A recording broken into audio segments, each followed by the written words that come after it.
One family heard every plate in their kitchen shatter, but when they turned on the light, every plate was still in its place. One man heard his name coming from an abandoned well, and it wasn't the last time he would hear it. And one child found a woman wearing his grandmother's face. These are 3 true nightmares, and every one of them began in a place that was supposed to be safe. It started 3 weeks after we moved into our new house. At first, it was just a feeling. Every time I washed dishes, folded laundry, or crossed the hallway, I felt someone watching me. Not for a second, constantly. I kept telling myself it was stress, a new house, too much work, too little sleep, but the feeling never left. Then, one evening, I went to clean the guest room, a room we barely used. The air inside felt colder than the rest of the house. The moment I picked up the duster, I heard laughter. Soft, low, coming from the corners of the room. I turned around. There was no one there. I walked out, shut the door behind me, and stood in the hallway, shaking. I told my husband what happened, but he brushed it off. He said the house was quiet.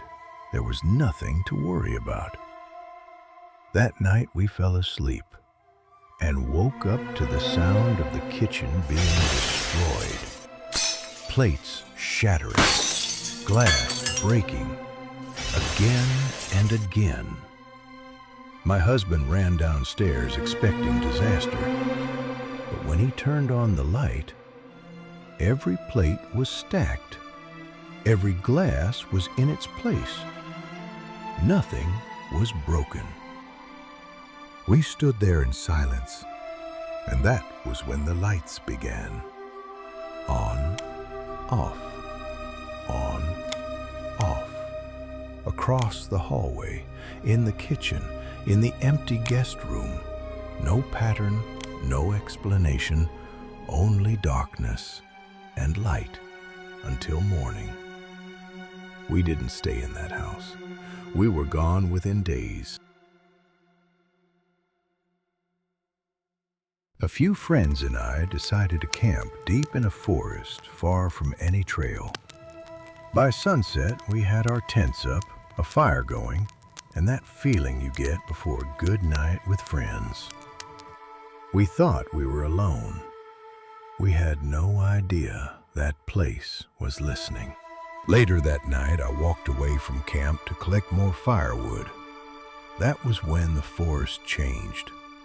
The dark felt heavier. The sounds didn't belong to anything I knew. Then I heard footsteps behind me.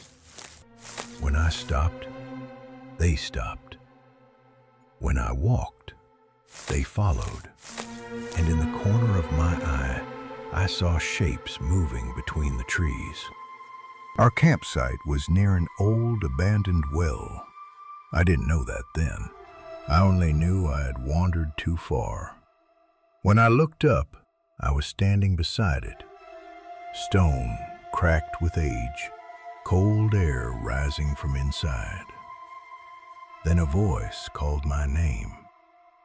It came from the bottom of the well. The voice was familiar, but wrong. Cold, empty. I froze. I couldn't move. The second I could move, I ran. I ran back to the fire, screaming. One look at my face was enough for my friends. We didn't argue. We didn't question it. We packed everything in silence and left before dawn, trying to put as much distance as possible between ourselves and that well. A week later, I was back home in the city. My room was quiet, familiar, safe. Or it should have been. I was lying in bed when I heard it again. My name, whispered softly. At first, I thought I was dreaming. Then it came again, from beneath my bed. That was the moment I understood. Whatever I heard in that forest didn't stay there. It followed me home.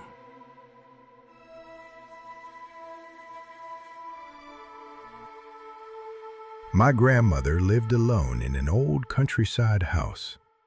Her children begged her to leave it, but she never would. To her, that house was memory. It was family. Every holiday we came to visit, and every visit made her hold on to it even more. One night, one of my cousins woke up thirsty and went to the kitchen for water. He thought he saw our grandmother sitting on the floor. At first, nothing seemed strange. Then he realized she was eating. Not at the table, not from a plate. Eating something directly from the floor, in the dark. When she slowly turned her face toward him, he screamed. The whole house woke up and came running. We searched every room, every door, every corner. And then we found our grandmother asleep in her bedroom, the door locked from the inside. She had never left her bed. That was when fear turned into something worse. Because if that wasn't her in the kitchen, then who was it? By morning, everyone wanted to leave. That was when my cousin noticed something strange beneath the hallway rug.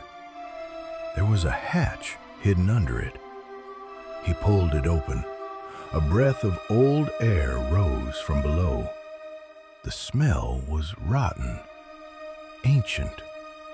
My grandmother screamed at him to stop, but it was too late. He was already climbing down. Inside the hidden space, my cousin saw an old photograph hanging on the wall. He pointed at it, shaking. "That's her. That's the woman I saw." My grandmother looked at the photograph and went completely silent. The woman in the picture was her twin sister. She had vanished 50 years earlier. No body, no answers, and somehow she had come back wearing the same face. 3 true stories, 3 places that should have been safe. A house, a forest, a family home. If one of them got under your skin, there's more waiting. This is 1001 Screams.